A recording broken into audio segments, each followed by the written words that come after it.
Assalamualaikum and a very good morning to all the participants.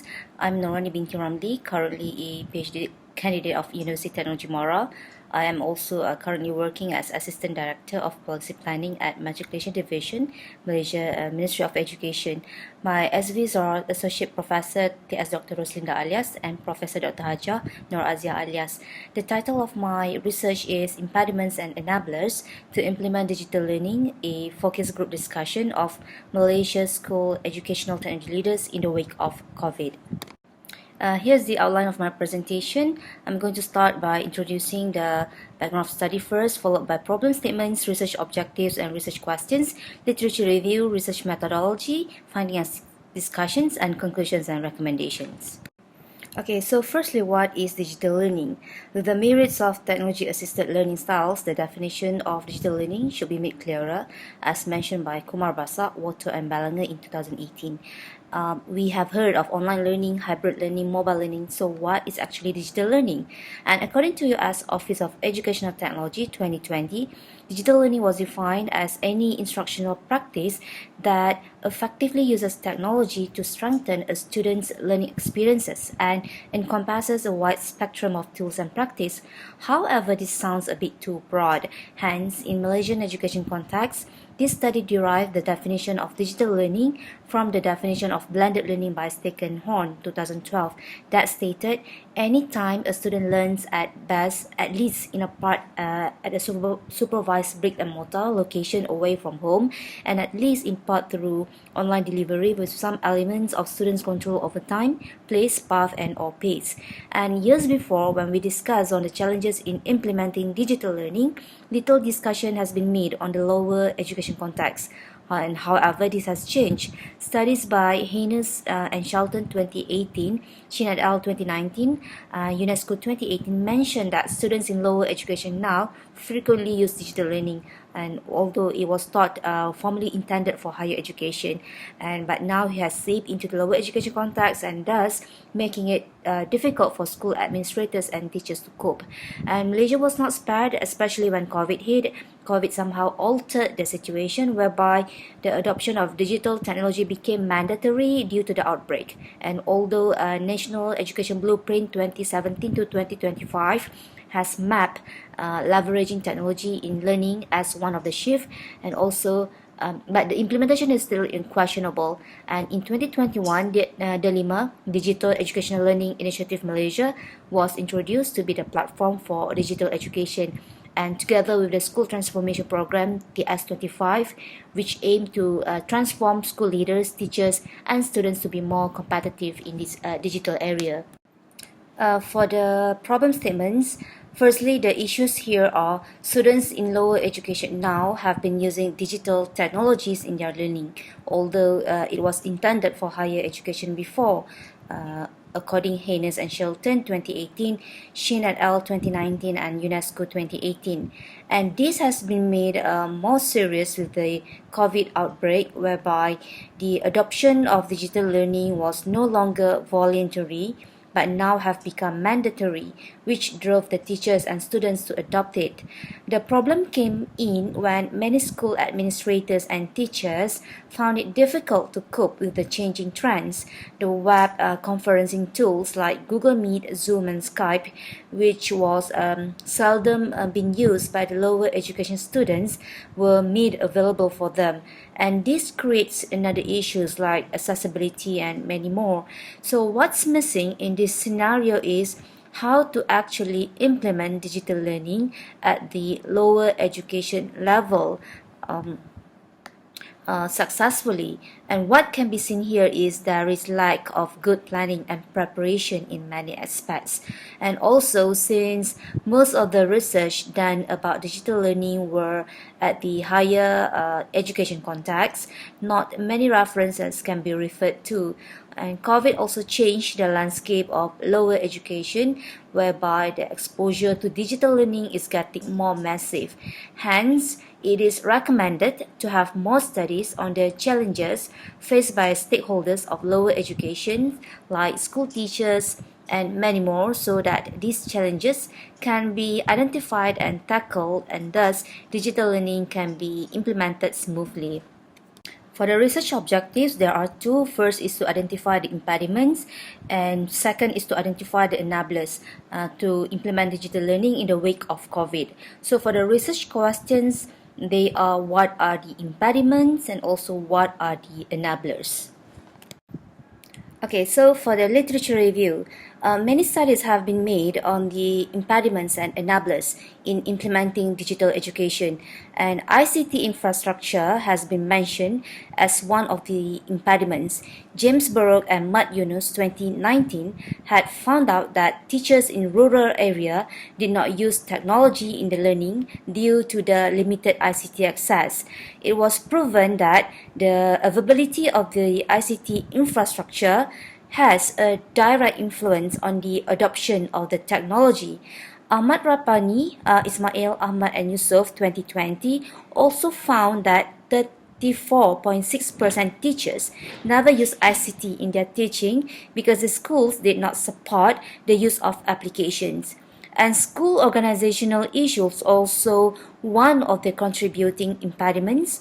Omar, Ismail and Qasim 2019 figured out that there was a strong positive relationship between principals' technology leadership and teachers' technology integration in teaching. It was also proven that visionary leadership, systemic improvement, and digital citizenship were the most significant dimension in principals' technology leadership.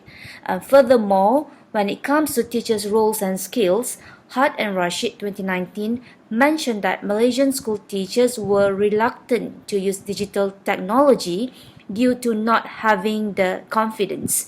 And they also had insufficient effective training and supports.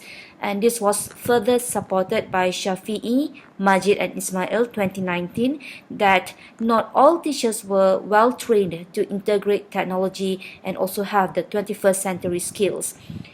Curriculum and assessment also became one of the challenges in implementing digital learning. UNESCO 2018 stated that policy reforms should involve digital technology in the curriculum, while OECD reports in 2020 emphasized that emphasize on giving supports for the teachers in building modern classroom, including curriculum reforms and extensions. And lastly, when we talk about implementing digital learning, we should not overrule the physical, emotional, and mental health of the teachers and students.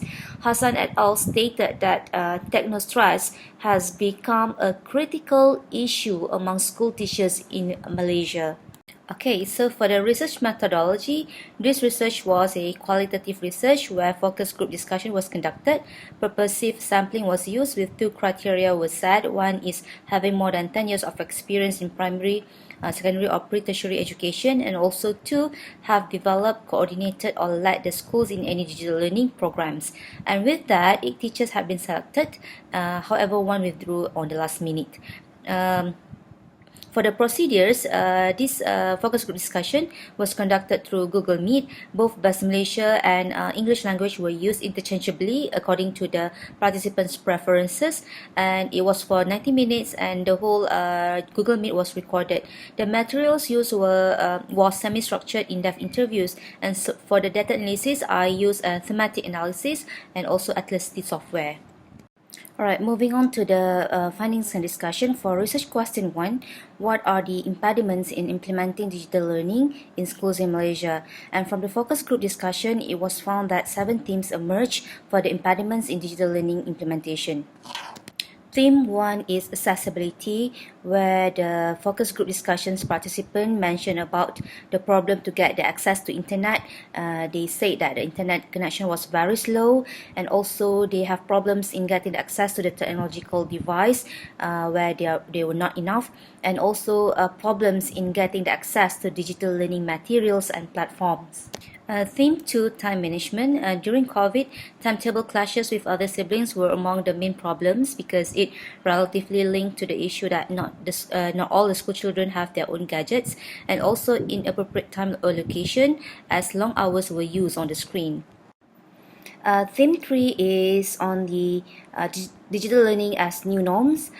Some students face adoption difficulties, like they were not open for the changes, especially during the pandemic, and so they quit learning. Digital incompetencies also exist among the students, although all this while many thought that they were digital natives, easier for them to absorb, but lots of students actually did not know how to use live chat, Google Meet, and so on. They also had to familiarize themselves with the new learning applications. Theme 4 is teachers' roles and skills, where there is a demand for the teachers' roles and skills to be more diverse, and also the digital competencies among teachers, where teachers have to be good at IT as well, not only at content knowledge. Alright, so theme 5 is parental involvement. So during COVID, some parents put the blame on the schools due to the problems arise in the online classroom. They did not give cooperation to the teachers, and as it was mentioned, the Lima portal was actually pretty comprehensive for both teachers, parents and teachers. Hence, parents are actually required to get some initiatives so that they can help teaching their kids too. Okay, theme 6 was school administrations. Some school administrators were too rigid and pushy, and also they had lack of trust towards the teachers.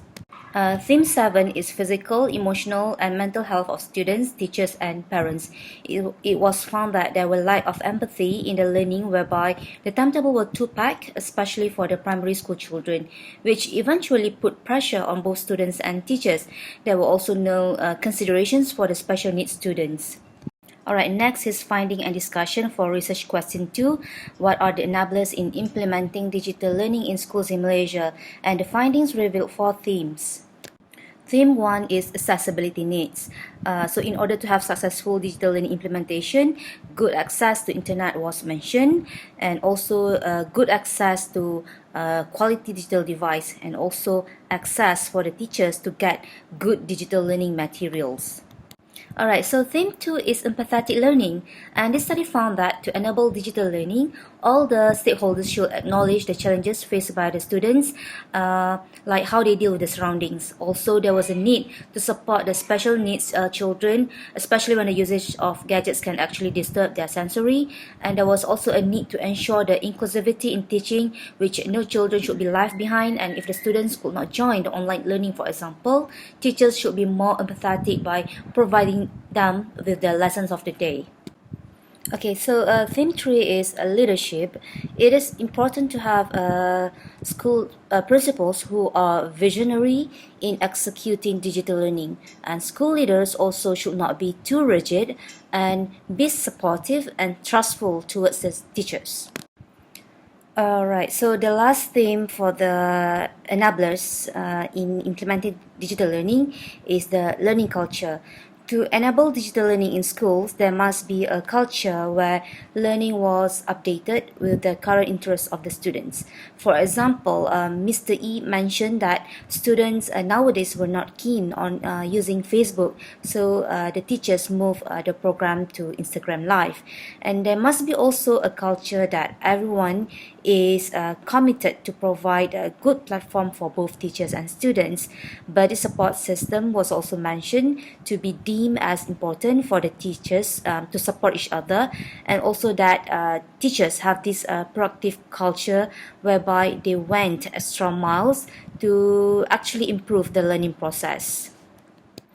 So in conclusion, this study found that there are lots of long-standing obstacles in implementing digital learning in schools in Malaysia, like the accessibility issues, teachers' digital competencies, issues with the school administrations, as well as the leadership. And these are the unresolved issues that were faced by the teachers and students for quite a while, and have become the criteria that needed to be looked upon in setting up the digital learning implementation. And however, the impediments and enablers of this issue are somehow shifting. With the COVID-19 pandemic, several new enablers involved, like the necessity of parental involvement and the acceptance of digital learning as a norm from the teachers to the students and parents. And it is recommended for the teachers to play a wider variety of roles in ensuring the digital learning can be implemented smoothly. So that's all from me. This research is a part of my PhD thesis. I would like to extend my gratitude to my sponsors, Ministry of Education and UITM, and also heartfelt thanks to my beloved supervisors. That's all. Thank you.